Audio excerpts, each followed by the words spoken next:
오늘 함께 나눌 말씀은 교회 봉사의 원리라는 제목으로 함께 말씀을 나누도록 하겠습니다. 우리 잠언이라는 책을 잘 아십니까? 잠언. 시편 뒤에 있는 오늘 읽었던 이 잠언이라는 책은 흔히 말하는 지혜서라고 부르는 책이에요. 그래서 잠언 31일 쓰기 운동 뭐 이런 것도 있고요. 잠언을 아이들에게 많이 가르칩니다.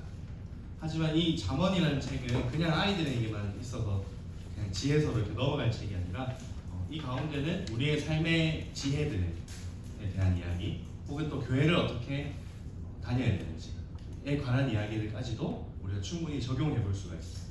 그래서 우리 삶에서 일어나는 일들을 하나님께서는 어떻게 율법을 가지고 하나님의 백성답게 살도록 말씀하시는가 하는 것을 찾아볼 수 있는데 오늘은 그 중에서도 잠언 27장에 나오는 또 그 중에서도 17절부터 22절까지 말씀을 가지고 교회 봉사의 원리라는 제목으로 함께 말씀을 나누고자 합니다.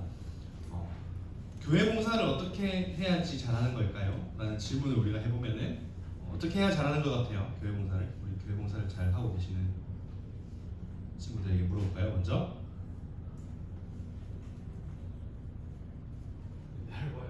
맨날 시비 걸었잖아요. 자, 교회 봉사를 어떤 마음을 가지고 해야 됩니까? 내 힘으로 할 수 없다는 마음. 네, 내 힘으로 할 수 없다는 마음. 또 경환. 섬긴다는 거. 섬긴다는 마음. 다 맞는 말이에요. 우리 방송대. 내가 죽어야 된다. 내가 죽어야 돼. 너무 이건 극단적인데. 다시 좀 좋은 예를 들어봅시다 우리. 자, 좋은 예. 자, 봉사는 어떻게 해야 되죠? 내가 할 만하니까 시키시는 거. 내가 할 만하니까 시키셨겠지, 그죠?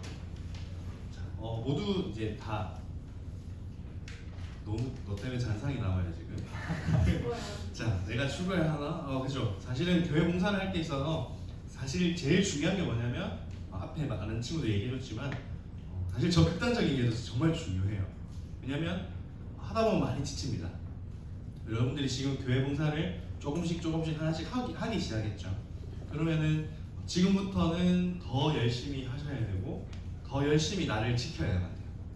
이게 참 교회라는 게 재밌는 게 함께 봉사를 해야만 한 교회가 되는 거예요. 한 지체가 되는 거예요. 근데 이 한 지체가 되면은 동시에 일어나는 일이 힘들어져요. 아무것도 안 하면 제일 편합니다. 아무것도 안 하고 왜 다른 사람 시키면 제일 편하죠. 하지만 아무것도 안 하면은 어떻게 됩니까? 사람이 처지기 시작하고 또 우울해지기 시작하고 그렇게 되죠. 예를 들어서 제가 일주일 동안 아무것도 안 하고 가만히 누워있다 생각해보세요. 어떻게 될까요? 그죠? 상상만 해도 되겠죠. 자, 마치 교회도 그래요. 교회는 예수 그리스도를 머리로 하는 하나의 몸이다 라고 얘기하잖아요.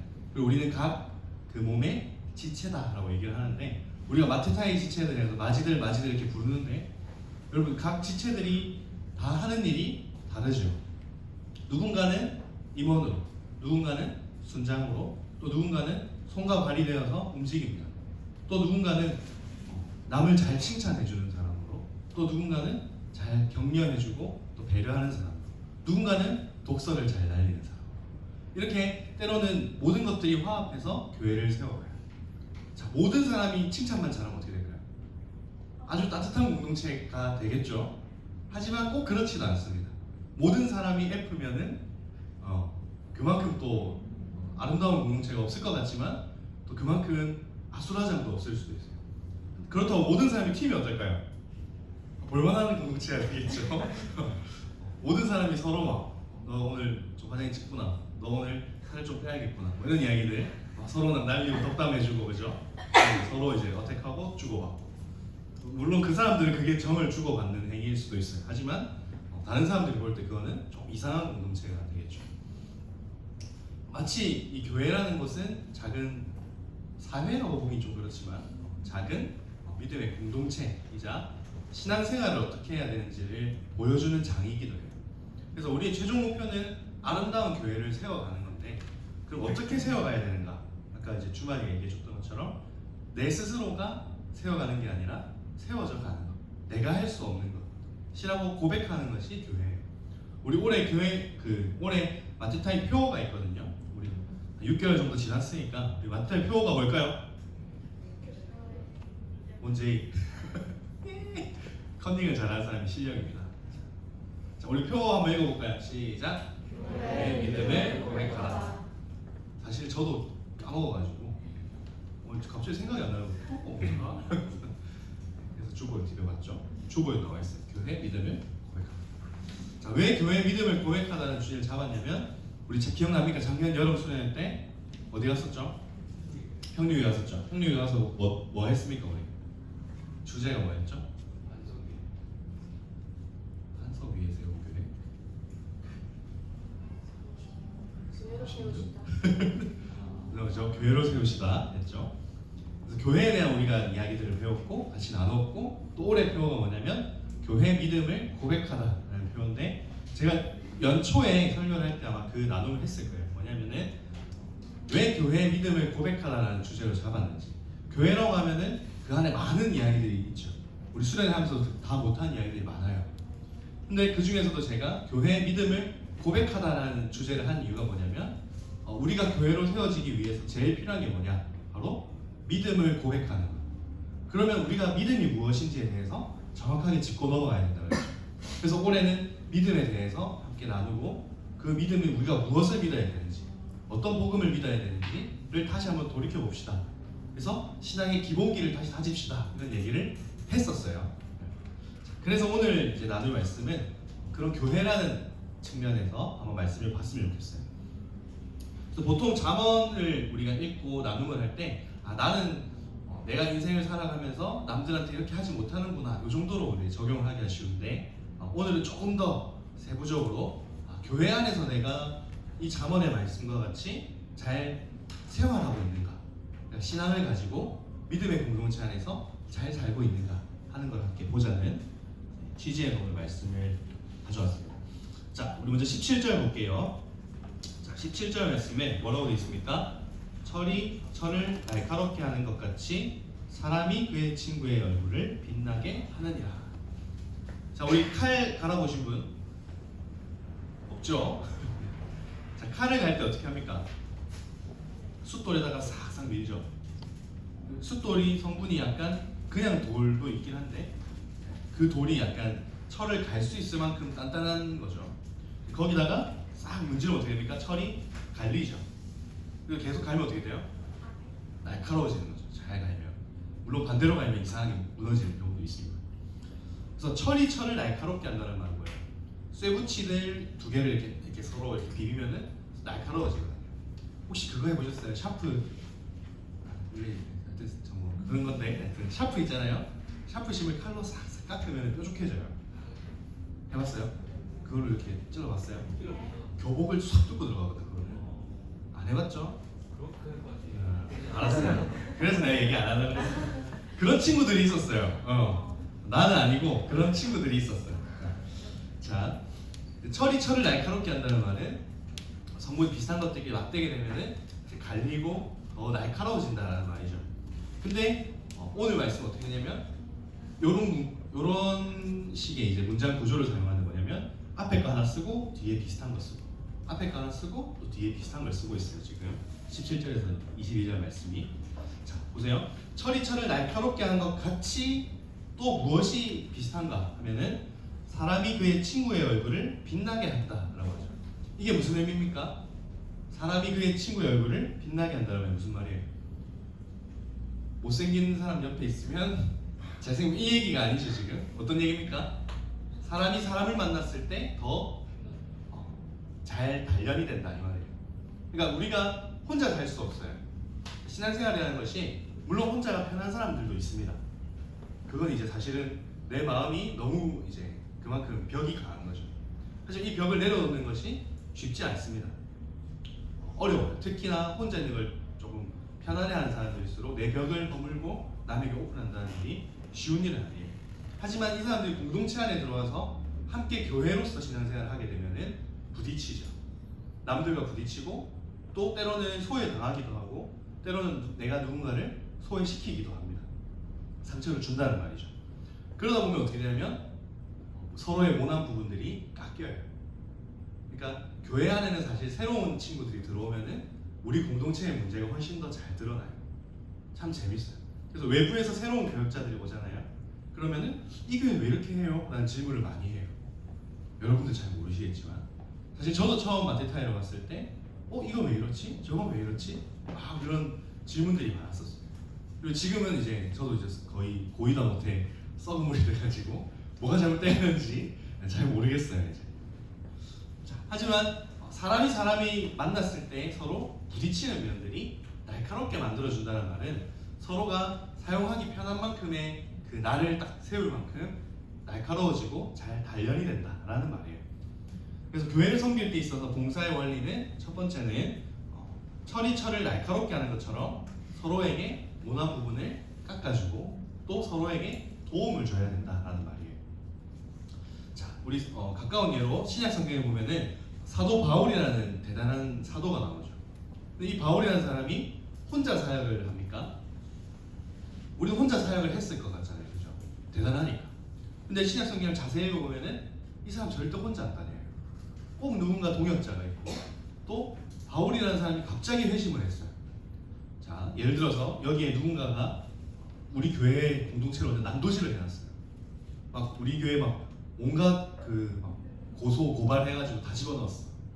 우리 중에 몇 명이 막 죽기도 했어요. 근데 이 사람이 갑자기 예수를 믿고 돌아와서 잘못했습니다라고 얘기하면 어떻게 하실 겁니까? 우리 공동체에 마테타이로 받아줄 거예요? 어렵죠. 근데 지금 이 사건이 신약 성경에 일어나는 사건이에요.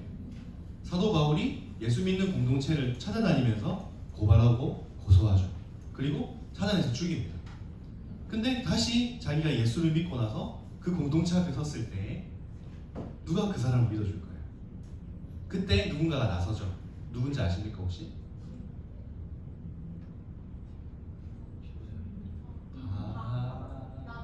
그렇죠. 바나바죠. 바나바라는 사람이 위로의 아들이라는 별명을 가졌어요. 이 위로의 아들이라는 사람이 참 이 별명도 참 잘 지은 것 같아요. 위로의 아들이라는 말이 또 성령의 아들이라는 의미도 가지고 있거든요. 그래서 이 사람이 공동체 앞에서 커버를 쳐주는 거예요. 뭐라고 치냐면 이 바울이 회심을 했다 라고 커버를 쳐요. 그 커버의 내용으로 자기가 증인을 서주는 거예요. 내가 이 사람이 변화되는 장면을 보았고 어떻게 변화되는지를 함께 보았고 함께 오랜 기간 동안 지켜봤다. 그러니까 우리 공동체가 내가 보증이 될 테니 내가 증인이 될 테니 받아들여주자 라고 얘기를 하는 거예요. 그러니까 이 동역자가 아주 중요한 역할을 하죠. 그래서 뭐 바나바 전도법 이런 게 있는데 그런 것보다도 더 중요한 것은 이 바울이라는 사람이 설 수 있게끔 누군가 동역을 해주었다라는 거예요. 그래서 바울은 동역자의 중요성을 잘 아는 사람이었어요. 그래서 항상 어딜 가든지 동역자를 데리고 다닙니다. 그리고 자기의 서신에서도 혼자 일하는 것이 아니라 다른 사람과 함께 일하는 방법을 잘 아는 사람이었어요. 그래서 보면은 바울을 시기 질투하는 사람이 많았거든요. 그러니까 그 사역에 대해서 공격하는 사람이 많았어요. 근데 어떻게 하냐면 아볼로도 잘하고 있고 또 다른 사람도 잘하고 있다. 혹은 나를 시기하고 질투해서 복음을 전하는 사람들이 있다. 하지만 나는 그로 인해서 더 기쁘다. 왜? 어쨌든 결과적으로 복음이 더 전해지고 있으니까 라는 결론을 내놔요. 그러니까 동역할 줄 아는 거예요. 나는 조금 손해봐도 괜찮아.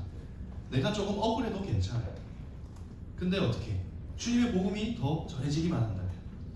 그러면서도 이 바울은 다른 제자들과도 잘 지냅니다. 자, 여기서 이제 바울이 어떻게 교회를 봉사하고 있는지를 알 수가 있죠. 서로 동역하고 특별히 바울을 돕는 사람들도 많았어요. 뭐 브리스가와 아굴라라는 사람도 있었고 이 부부가 바울을 아주 열심히 도와서 구원하였던 사람들이죠. 자, 이렇게 철이 철을 날카롭게 한다는 것은 서로 모난 점이 깎여간다는 말도 있고 또 서로에게 더 날카로워지도록 서로가 더 단단해지도록 돕는다라는 개념입니다. 그래서 이게 그냥 우리 인생에 적용을 할 수도 있지만 우리 교회 안에서 한번 적용을 해보죠. 우리 공동체 안에서 우리는 누가 우리에게 마치 철과 철처럼 우리를 단련시켜주고 있습니까?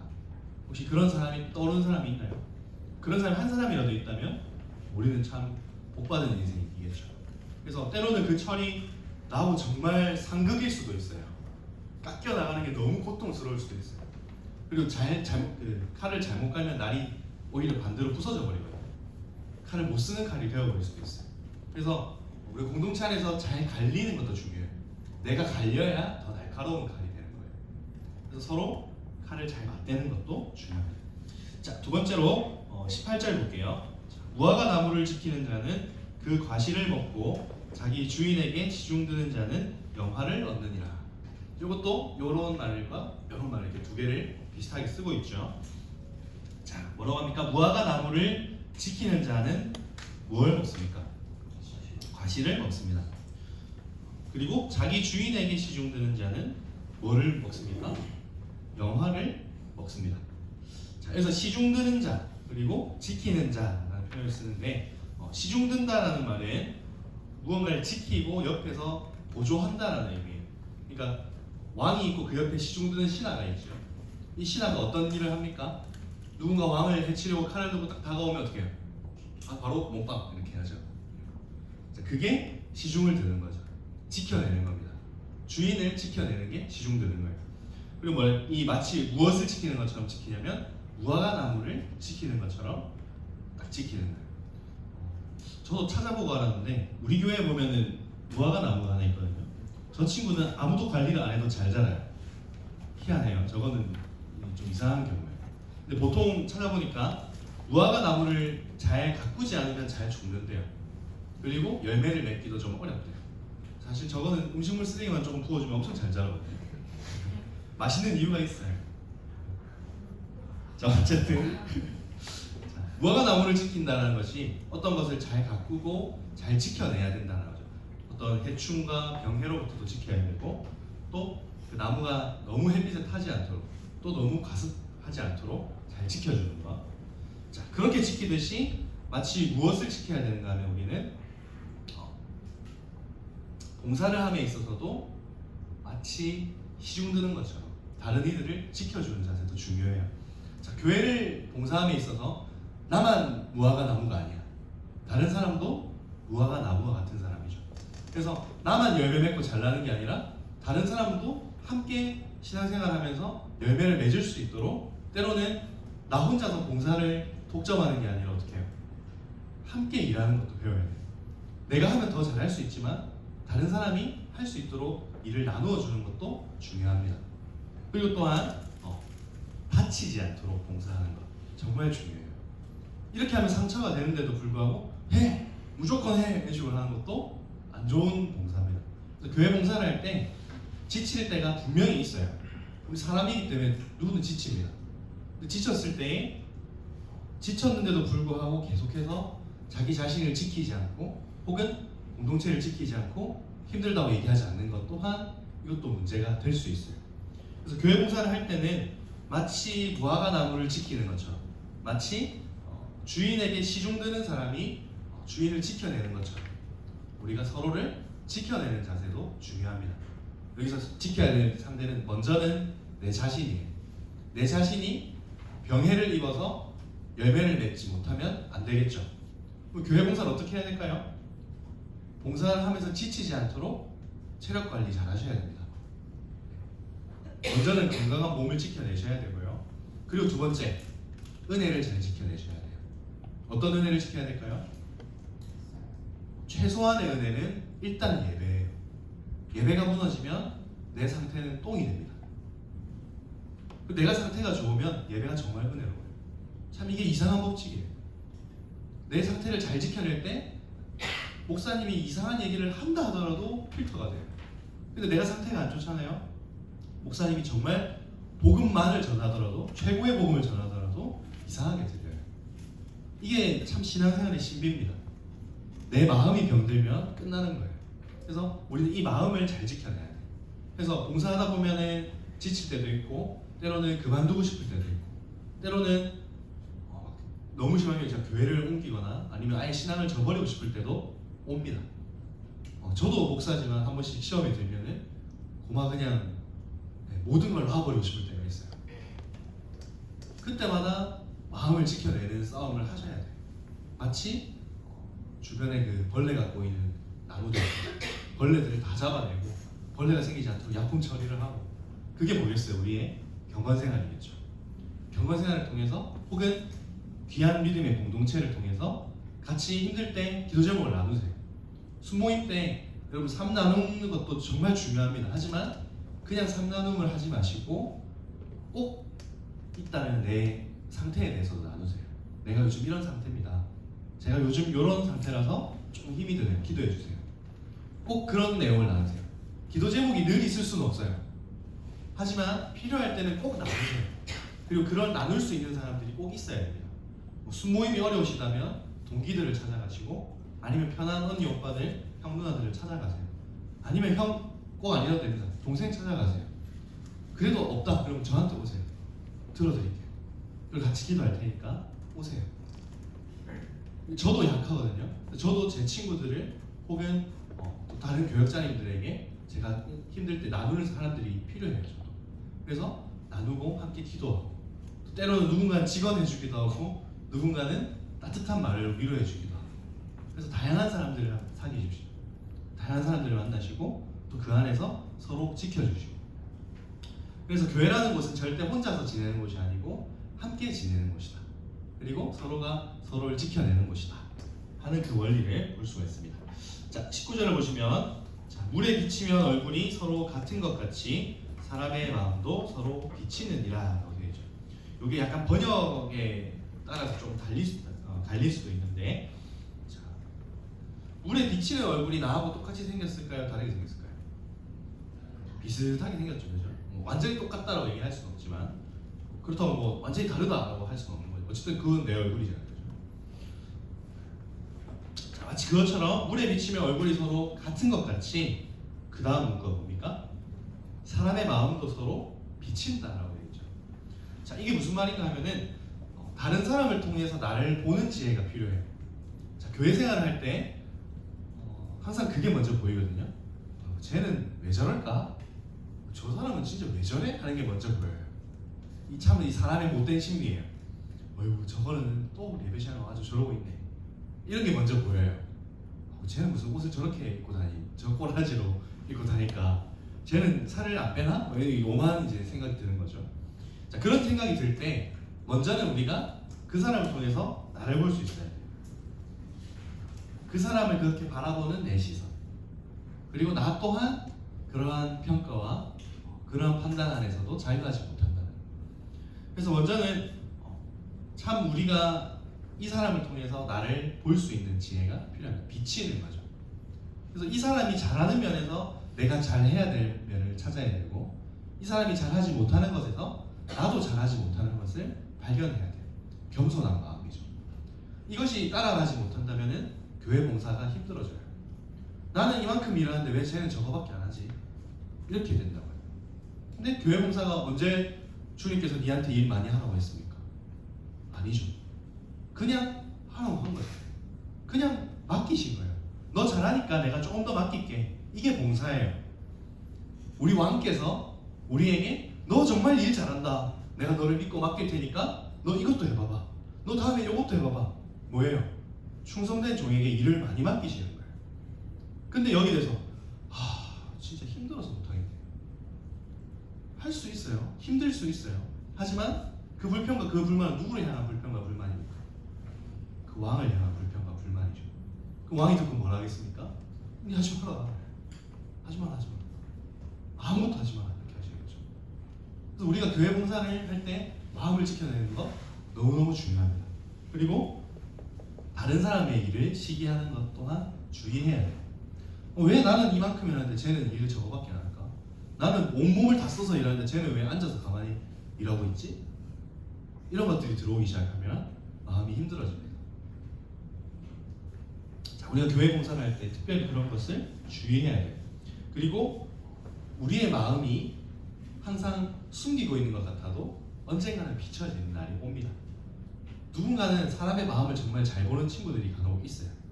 그래서 우리 공동체 중에도 있는지 모르겠지만 내가 상태가 안 좋을 때 꼭 그 친구가 와가지고 많이 힘드냐? 너 요즘 좀 안 좋아 보인다? 라고 하는 친구들이 있어요. 그럼 그 친구한테 마시고 좀 사먹게요. 좋은 말 좀 해봐봐. 나 요즘 힘드니까 좋은 말 좀 해봐봐. 나 요즘 힘드니까 나 좀 기도 좀 해줘. 뭐 이렇게 요청하세요. 나를 정말 잘 볼 수 있는 친구. 내가 어떤 상태인지를 내 마음을 잘 비추어서 보고 있는 친구들에게 찾아가서 함께 이야기를 나누십시오. 그럴 때 많은 도움이 될 겁니다. 자, 그리고 20절을 볼까요? 자, 스올과 아바도는 만족함이 없고 사람의 눈도 만족함이 없느니라. 여기서 말하는 아바도는 무슨 뜻일까요? 좋은 성경의 밑에 각주가 달려있을 거예요. 죽음의 자리라고 되어 있죠. 그래서 앞에 스올이라고 되어 있는데 스올이 뭡니까? 지옥 이런 단어예요. 그럼 아바돈이라는 뜻은 무슨 뜻일까요? 죽음의 자리, 멸망 이런 뜻인데 내나 비슷한 이야기죠. 잠언이 여러분 지혜서지만 동시에 약간 라임이 있어요. 우리 라임 좋아하잖아요. 시편이 이 히브리어에서는 이 단어를 가지고 라임을 많이 하거든요. 그래서 우리말로 바꾸면 라임이 하나도 없어요. 근데 시편을 보면 끝이 거의 같아요. 얘들 명사형이면 끝에 임 이런 식으로 붙고 동사 같은 경우는 끝에 이런 식으로 붙거든요. 그래서 어지간하면 다 라임이 있어요, 히브리어. 그래서 엄청나게 긴 시인데 우리가 봤을 때 그냥 글인데 분명히 시예요. 그래서 그런 게 있는데 잠언도 약간 그런 라임들이 있습니다. 그래서 비슷한 단어를 일부러 쓰고 있는 거예요, 강조하기 위해서. 스올과 아바도는 만족함이 없고 또 사람의 눈도 만족함이 없다. 만족함이라는 단어를 또 연달아 쓰고 있죠. 자, 우리의 눈이 만족함이 없다라는 이 이야기에서 우리 어떻게 교회 봉사의 원리를 찾아야 되는가 하면은 스올과 아바돈이 만족함이 없다라는 말, 그리고 사람의 눈도 만족함이 없다. 결국 뭐가 문제란 말입니까? 우리의 눈이 문제란 이야기죠. 항상 우리가 보는 것 때문에 문제가 생겨요. 모든 욕심의 시작이 눈이기도 하고 또 비교하는 것도 눈이죠. 누군가와 계속 나를 비교하고 시기 질투하는 거 사실 못 봤으면 아무 문제가 안 돼요. 항상 그래요. 뭔가를 봤기 때문에 항상 우리의 입이 근질근질해요. 이게 참 문제입니다. 그리고 교회 봉사를 할 때 있어서 가장 중요한 거, 만족하는 마음. 지금에 만족하십시오. 내게 주어진 것으로 만족하셔야 돼요. 근데 항상 우리는 나한테 주어진 걸로 만족하지 않고 이렇게 하면 좀 더 좋을 것 같은데 라는 이야기를 하지만 그게 10 중에 9은 건전한 방향으로 가지 않아요. 10개 중에 하나 정도 아주 드물게 그게 건전한 방향으로 발전해 나가요. 그래서 이 만족함이라는 것도 너무너무 중요한 교회 봉사의 원리입니다. 자, 21절을 보면은 도가니로 은을, 풀무로 금을, 칭찬으로 사람을 단련하느니라 라고 되어 있죠. 자, 도가니가 뭔지 아십니까, 여러분? 도가니탕 그 도가니랑 달라요. 저 어렸을 때 그거랑 헷갈려가지고 도가니입니다. 아무리 생각해도 스텐 그릇에 담긴 도가니밖에 생각이 안 나더라고요. 그래서 혹시나 착각하실까봐 도가니, 여기서 말하는 도가니는 혹시 보신 적 있어요? 도가니 풀무불 들어보셨습니까? 네. 다니엘 세 친구 할 때 세 친구가 풀무불에 들어가죠. 그 풀무불이 뭐예요? 풀 막 이렇게 타는 그건가? 그게 아니거든요. 그 쇠 녹일 때 쓰는 그 뜨끈한 용광로 있죠. 그게 풀무입니다. 그게 도가니예요. 그릇 구울 때 다 막아놓고 엄청 그 삼초 삼겹살하는 그거 있잖아요. 그 엄청 그냥 화덕이 아니고 그냥 쇠리 막 쇠를 녹이는 화덕 있잖아요. 그게 풀무, 도가니 이런 거예요. 거기서 뭘 연단하겠습니까? 은과 금을 연단하는 거예요. 자, 금을 찾아야 될 순금을 찾기 위해서는 어떻게 하냐면 다 태웁니다. 모든 쇠를 다 태워요. 불순물들을 다 태워서 딱 오리지널 금만 남을 때까지 태워요. 철 구울 때도 마찬가지고 그런 식으로 원하는 그 금속을 얻을 때는 그거 빼고 다 타도록 맞는 온도를 해가지고 걸러내고 또 두드려 패고 또 펼쳐가지고 또 한번 녹이고 이 작업을 하는 거예요. 그래서 그게 이제 더 오리지널이 되기 위해서는 더 뜨거운 불 안에 집어넣겠죠. 자, 그래서 은을 또 금을 연단한다 할 때 풀무 안에 집어넣어서 뜨거운 불로 쬐고 다 태워버리는구나, 아무것도 남지 않도록 태우는구나 하는 것을 우리가 알 수 있어요. 자, 근데 도가니로 은을, 풀무로 금을, 그리고 뭐를? 사람을 단련한답니까? 칭찬으로 사람을 단련한다 하죠. 이게 참 이상해요. 자, 칭찬은 고래를 춤추게 한다는 책 우리는 안 읽어봤지만 다 제목은 알아요, 그죠? 자, 그럼 칭찬으로 사람을 단련한다는 말은 뭐 어떻게 단련한다는 말이에요? 너 정말 일 잘한다, 너 정말 잘생겼다, 뭐 이렇게 단련을 한단 말일까요? 어떻게 단련한다는 말일까요? 이게 무슨 말인가 하면은 칭찬에 주의하라는 말이에요. 칭찬이 우리를 태운다라는 말입니다. 우리가 칭찬, 좋은 말 듣는 걸 좋아해요. 교회 다니 봉사할, 특히 봉사할 때, 야, 너 정말 봉사 잘한다. 너 교사에 정말 은사가 있는 것 같아. 너 차연대 오늘 반주하는데 정말 잘하더라. 오늘 뭐 스트링 하는데 정말 기가 막히더라. 너무 좋아요. 하지만 그 칭찬이 우리를 단련해야 되는데 단련하지 못하게 막을 때가 있습니다. 그러니까 불이 우리를 태워서 불순물을 태워야 되는데 다른 걸 태워버릴 수도 있어요. 이걸 우리가 교회 봉사할 때 주의해야 됩니다. 특별히 사람은 칭찬에 약해요. 칭찬은 고래를 춤추게 한다는 말이 사람한테 들어갈 때 위험합니다. 최근에 들어서야 그 교육 방법이 잘못됐다라고 한 5년 전부터 이제 교육학자들이 얘기를 하거든요. 아이들은 무조건 칭찬해야 된다. 그것이 답이다라고 한 10년, 15년 전에 그렇게 얘기했던 거예요. 그리고 최근에 한 5년 전부터는 칭찬만 했더니 큰일 나더라. 애를 다 배려놨다. 라는 얘기를 해요. 너무 우리 어른들은 너무 채찍만 갈겼고, 그리고 최근에는 너무 칭찬만 했고, 지금 들어서야 칭찬도 필요하고 채찍도 필요하다. 이 얘기를 하는 거예요. 그리고 어떻게 채찍이 필요한가? 기분 나쁘지 않게 또 해야 된다. 지금 이 온갖 계속 왔다리 갔다리 하고 있는데 성경은 뭐라고 얘기하냐면 칭찬으로 사람을 단련한다라고 얘기해요. 조심해라는 말이죠. 칭찬에 우리가 약해요. 칭찬이 흔들립니다. 너 정말 잘하는 것 같아라고 3번만 말하면은 사람이 미쳐요. 시안이한테 가가지고 시안아 너 그림 왜 이렇게 잘 그려? 라고 하면은 3번만 들으면 내가 진짜 그림 잘 그리는 줄 알아요. 너 밥을 정말 잘 먹는다? 그러면은 밥 안 먹는 애들도 밥을 먹게 돼요. 이야 진짜 밥 잘 먹네. 와 삼촌이 좀 배워야겠는걸? 이렇게 하면은 애가 갑자기 어깨가 올라가면서 안 먹던 야채를 막 집어먹기 시작해요. 이게 어린아이들이에요. 우리라고 다를 게 없어요. 근데 우리 가까이에 이제 할머니 할아버지들 계시는데 우리 어르신들께도 야 집사님 정말 이렇게 잘하시는 것 같다 라는 이야기를 그런 비슷한 뉘앙스라고 띄면은 어르신이 갑자기 다음 주부터 태도가 돌변하세요. 이게 사람의 마음이에요. 그만큼 우리가 칭찬에 약해요. 칭찬이 들어오면은 교만해져요. 근데 교회 봉사할 때 가장 중요한 것은 칭찬에 주의하는 건데 뭐냐면 교만하지 말라는 말이에요. 내가 잘하죠. 봉사를 오래 하다 보면 잘합니다. 잘하기 시작하면은 무뎌져요. 무뎌지고 발전이 없어요. 그게 무슨 말인가 하면 불순물들이 많이 끼어요. 자, 뭐 예를 들어 새 거 갖다 새 TV를 갖다 놨어요. 우리 이거 갖다 놓은 지 얼마 안 됐어요. 새 거 같습니까? 이거 새 거 같아요? 슬 막 색깔도 막 흐릿흐릿한 거 같고 괜히 뭐 옆에서 보면 잘 안 보일 것 같고 이렇거든요. 사실 새 거예요. 불순물이 낍니다. 얼마나 새 거든 상관이 없어요. 근데 우리의 신앙생활, 또 우리가 하는 교회 생활, 우리의 봉사, 마치타의 신입생일 때는 아주 초롱초롱하다가 점점 눈빛이 흐려지기 시작하면서 나중에는 고인물이 되어갑니다. 하지만 우리 신앙이 그렇게 되면은 안 된다는 거죠. 신입생 때 선배들이 칭찬을 많이 해주죠? 해줍니까? 안 해주죠? 네. 우리 교회는 아주 단련하기 쉬운 네. 자, 중요한 거는 이제 사람이 칭찬으로 단련된다라는 것이 참 중요합니다. 칭찬을 많이 해주는 것도 좋아요. 하지만 이 사람이 칭찬을 많이 들었을 때에 오히려 교만할 수도 있다는 것을 아십시오. 그리고 누군가 잘하는 것에 있어서 표현하는 것은 정말 좋은 일입니다.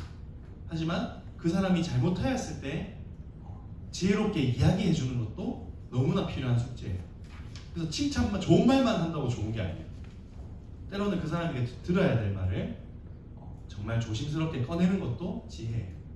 그래서 우리가 가장 주의해야 될 건 먼저는 내가 칭찬 안에서 단련돼야 된다.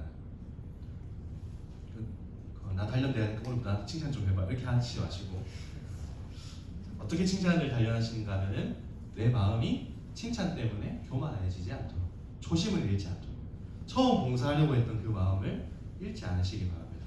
그래서 내가 받은 은혜가 너무 감사하니까 나도 이 감사를 흘려보내야지. 이게 교회 봉사인데 이게 아니라 내가 교회 봉사를 5년 10년 해보니까 이렇게 하면 안 될 것 같은데 라는 말이 들기 시작하면은 우리의 마음 가운데 칭찬들이 많이 들어온 거예요. 그러면 어떻게 해야 됩니까? 단련하셔야 돼요.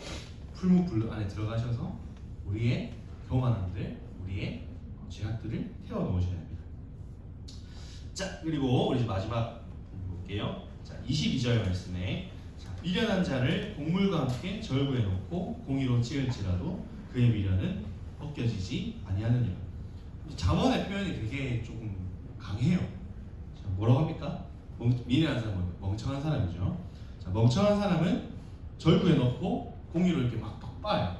그런다고 해서 빠지지 않는다는 무슨 말이에요? 덜 빠졌다는 말인데, 자, 곡물을 절구에 넣고 빠면 어떻게 되죠? 껍데기가 빠지면서 알갱이가 나와요. 그래서 찍는 거예요.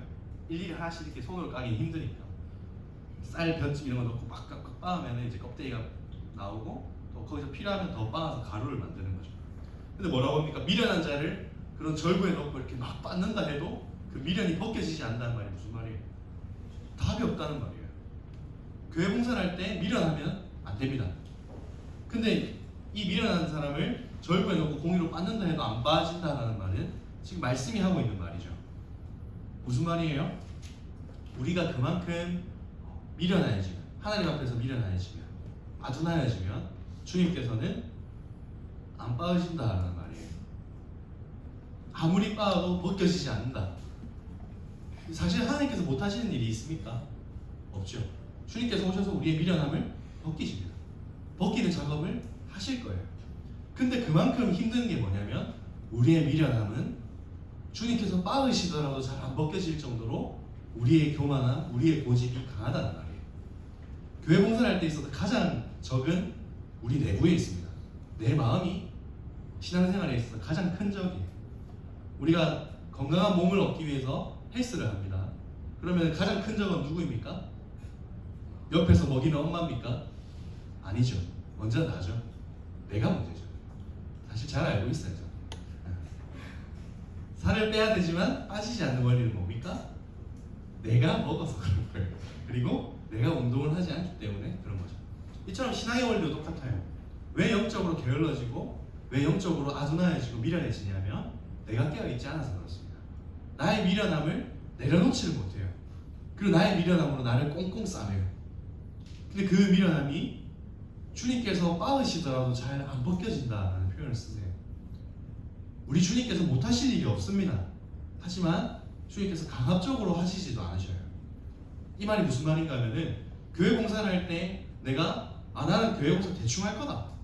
나는 교회를 그냥 다니기만 하면 되지 내가 무슨 봉사를 해야 되냐 라는 마음을 먹고 계시다면 우리 주님께서 오셔도 우리를 받지 못하십니다. 이게 뭐예요? 무슨 말이에요? 써먹을 데가 없다라는 거예요. 미련한 자는 답이 없다는 말이에요. 그럼 우리 사랑하는 마타이 여러분, 우리는 주님 앞에서 어떤 사람이 되어야 되겠습니까? 지혜로운 사람이 되어야 되겠죠. 잠언은 그 지혜에 대해서 이야기합니다. 자, 오늘 말씀을 정리하겠습니다. 자, 17절 말씀에 철이 철을 날카롭게 하는 것처럼 우리는 서로 맞대어서 서로 갈아내고 서로에게 도움이 되는 사람이 되어야 합니다. 그리고 18절의 말씀처럼 우리는 서로에게 시중을 드는 사람처럼 서로를 지켜주고 내 마음을 지키고 또 다른 사람의 신앙을 지켜주는 사람이 교회 봉사를 잘하는 사람입니다. 또 세 번째로 다른 사람의 마음을 비출 줄도 알고 나의 마음이 어떻게 비춰지는지도 알고 그래서 다른 사람의 모습을 통해서 나의 잘못들을 발견할 줄도 알고 또 다른 사람의 장점을 통해서 나의 장점을 얻어갈 줄도 아는 사람이 교회 봉사를 잘하는 사람입니다. 또한 교회 봉사를 잘하는 사람은 스스로가 처한 상황에 만족하는 사람입니다. 그래서 다른 것에 비교하거나 다른 것으로 갈급함을 느끼는 게 아니라 내게 주어진 것으로 만족할 줄 아는 사람, 욕심을 내지 않는 사람이 교회 봉사를 잘하는 사람입니다. 그리고 마지막으로 교회 봉사는 칭찬에 단련을 받는 사람이 교회 봉사를 잘하는 사람입니다.